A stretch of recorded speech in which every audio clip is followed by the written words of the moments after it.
안녕하세요. 전에 제가 중국 춘추 전국 시대의 이야기를 드린다 해놓고는 이게 좀 늦어졌네요. 450년간의 그 긴 시간이고 분열기여서 무궁무진한 소재가 많지만 여러분들이 알고 있는 것이 아닌 좀 모르는 것을 이야기를 해드리고 싶은데 에, 그런데 좀 고민이 많이 생겨서 어떤 주제가 어떤 내용으로 이 시청자분들한테 도움이 될까 싶은 생각도 하고 춘추 전국 시대는 그러니까 우리 기원전에 예수님 서양에서는 예수님 태어나기 몇백 년 전의 일이니까요, 그죠? 아주 오랜 고대 시대. 그럼 이 고대에 신분 계급제도가 굉장히 엄격하다고 우리가 배웠고 알고 있습니다. 그런데 이 중국 춘추 전국 시대는 노비 출신일지라도 천민 출신일지라도 능력이 있으면 인재로 각 나라의 제후나 공들이 등용을 했기 때문에 심지어 노비를 해방한 나라도 있었다고 제목에 있듯이 노비를 해방한 나라는 진시 황제의 진나라, 진시 황제의 먼 조상이었죠. 그런 경우도 있었어요. 쉽게 말해서 신분이 천할지라도 인재로 등용하는 문이 활짝 열려 있었다고 봐야 되겠죠. 왜 그러냐면 서로 각 나라들이 힘을 키우고 부국 강병에 힘써서 서로 패권을 잡으려고 하니까.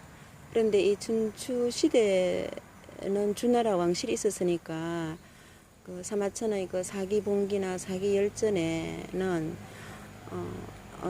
참 봉기는 제후나 공이니까요. 제후나 공으로 칭한 사람들은 봉기편에 있는데 요즘 말로 말하면 쉽게 왕에 해당하지만 춘추시대는 왕이라 안 불렀거든요. 제후나 이래 공이라 불렀는데 그 시대의 제후나 여러 제후나 공들의 이야기라든지 여러 인물들 일반 인물들 이야기는 사기열전에 있잖아요, 그죠? 그런 이야기가 너무 많은데 춘추 시대는 그나마 이제 주왕실이 존재했는데 이렇게 이제 분열되고 오랫동안 이렇게 장시간 혼란이 오게 된 거는 이제 주나라 봉건제도가 분열이 되면서 봉건제도로 이 주나라가 분열하면서 이렇게 서로 패권을 다투는 시대가 길어진 듯 합니다. 춘추시대와 전국시대로 나눌 때 춘추시대는 특히 5나라가 이 춘추오패로 유명했고 춘추오패에 제일 먼저 뭐라나 강국이 된 건 패권을 잡은 건 제나라였고 제나라는 강태공 주나라 그 1등 개국 공신 그 강태공 알죠? 강상이라고도 했다는 여상이라고도 했다는 이 강태공 강태공의 후손들이 이 제나라를 일으켰습니다. 제나라 황공이 제일 먼저 강국이었고 차례로 앉아 나오는데 그 오나라 올나라 이야기는 전에 내 미인서씨를 통해서 오월 동주다 또 뭐지 와신상담이다 하는 이야기를 이런 거 했고요. 오나라 올나라 이야기가 저는 춘추시대의 마지막 부분이 아닌가 이렇게 생각합니다. 그리고 제나라 때는 유명한 누구냐면 그 관중과 포스가의 우정을 그린 관포지교 관포지교가 또 유명하죠. 제나라 이야기입니다. 이거는 관중과 포수가의 우정을 우리가 우리 우정의 룰로 생각하는 관포지교는 제나라 이야기고요. 그럼 이제 진나라에서는 이제 그 진시 황제의 진나라는 이 춘추 시대는 그렇게 강국이 아니었어요. 그런데 언제부터 강국이 되어서 결국 전국시대 7나라 중에서도 제일 강한 나라가 되었고 전국시대 7나라를 그 전국칠웅이라 그러는데 그 바탕이 진효공 때였습니다. 진효공은 진시황제의 정조부쯤 됩니다. 되는데 이 진효공이 여기 나와 있듯이 왕이라 안 그랬잖아요. 공이라 그랬잖아요. 그러니까 이 진효공은 전국시대에 해당하지만 호칭은 아직 춘추시대 호칭으로 제후로서 공이라 했고, 그 다음에 아들 해문왕 때부터 이제 왕이라고 최초로 이제 썼습니다. 해문왕이 최초로 이제 진나라에서는 왕이라 칭하고, 나중에 진시황제는 황제라 칭하고, 그죠? 최초의 황제가 진시황제니까. 진효공 때 진시황제의 정조부가 되는 진효공 때 진나라가 강해지는데, 그 바탕은 바로 법가 사상의 법치, 변법. 위나라 사람인 상황이 이 진나라로 초빙대가 그 죽음을 피해서 도망왔다고도 하는 말이 있고요. 이 상황의 변법을 받아들여 가지고 처음에는 효공이 많이 망설였다고 합니다. 그래서 상황이 이 효공을 설득하는데도 굉장히 많은 시일이 걸렸다 하는데, 이 변법으로 나라를 부강하게 할 수 있다고 효공이 결국 그 상황을 그 인재를 알아봐 가지고 변법을 시행해가 노비도 제목이 있듯이 노비를 해방해서 부국이 된 나라는, 다른 나라는 노비 출신일지라도 인재로 등용했지만 노비를 법적으로 해방시킨 나라는 이 당시 이 고대에 이 우리가 엄격한 신분제도라고 생각하는 고대에 노비를 해방했다는 것은 굉장히 의외잖아요. 그죠? 이 진나라 효공 때 노비를 해방해가지고 노비들도 군대에 가서 공을 세우면 복록을 주고 넉넉하게 살 수 있도록 해줬습니다. 그러니까 많은 인구들이 이 진나라로 유입됐죠. 진효공 때의 통일의 기반이 좀 마련됐다고, 그 공은 상황에게 있다고 봐야 되겠죠. 위양, 상황. 그 당시 변법을 찬성하는 사람과 반대하는 사람 간에 굉장히 권력 다툼이 치열했다고 합니다. 아슬아슬하게 진나라 내부에서는 권력 다툼이 심했는데, 그걸 잘 견디다가 진효공은 어쨌든 상황을 절대적으로 믿고 따라줬고, 그래서 군사도 강해지고 나라도 부유해지게 되는데 영토도 많이 넓히게 되고요.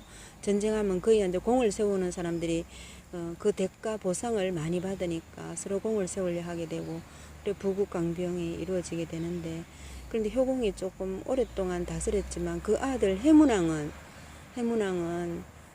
자신이 변법으로 그 세자였을 때 변법을 어겨가지고, 상황의 변법을 어겨가지고 떠돌아다녔고 떠돌이 생활을 좀 유랑 생활을 했거든요.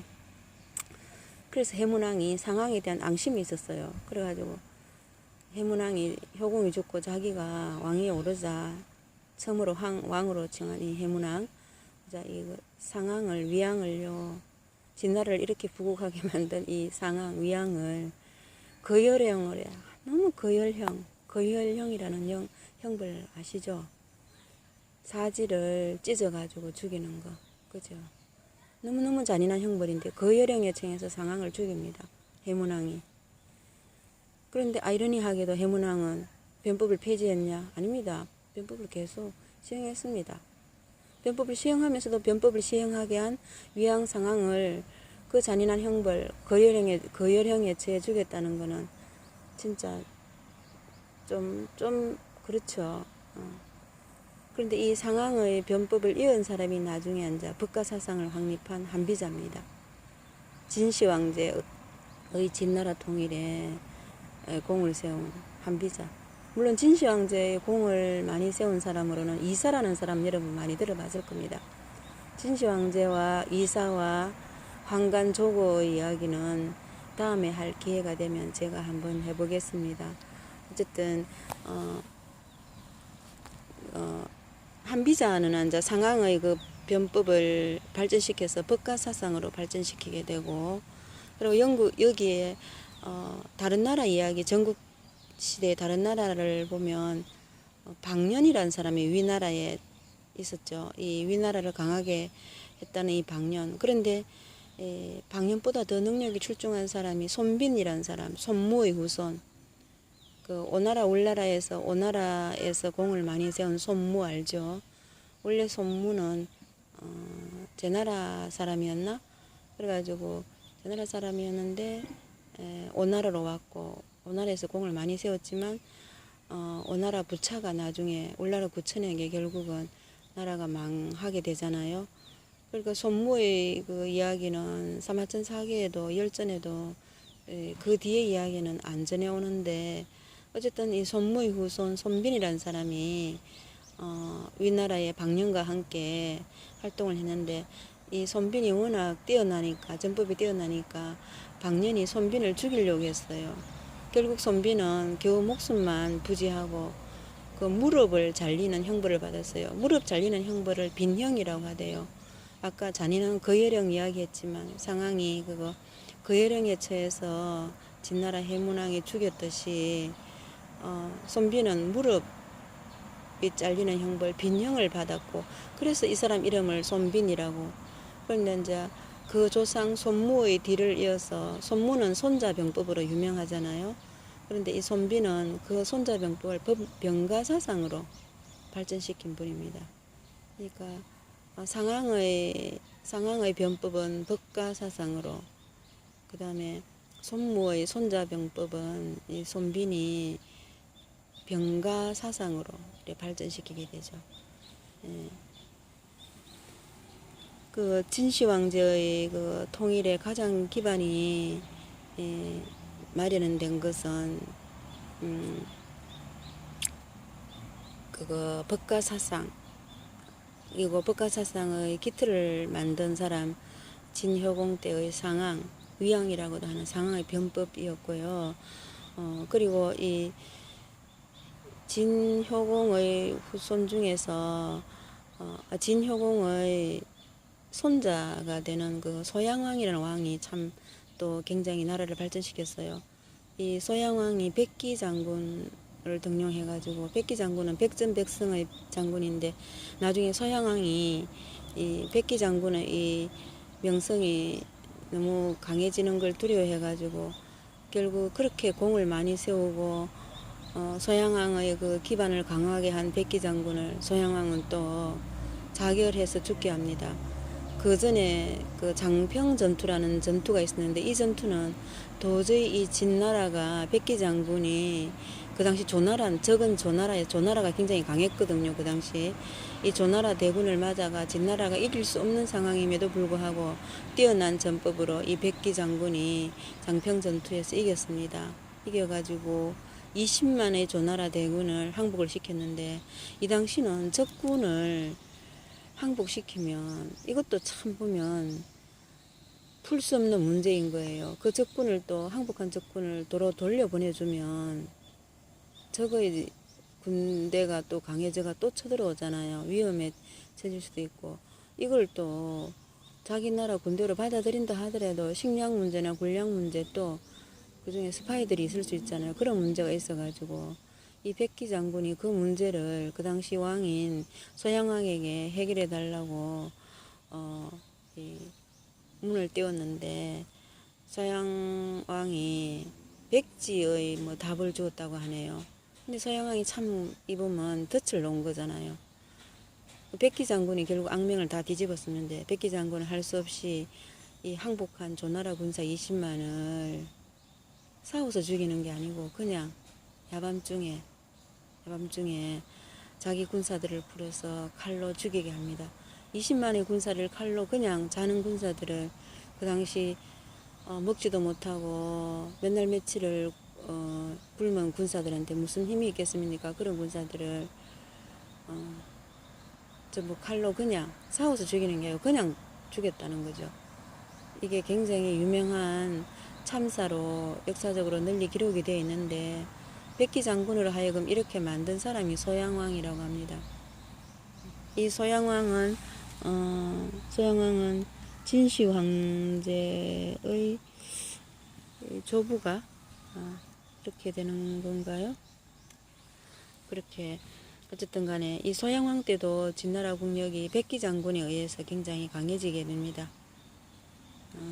그 다음에 또 가난 이야기라든지 진시 황제와 이사와 황간 조고 한비자 이런 이야기는 다음에 제가 또 한번 해드리겠습니다. 이상입니다.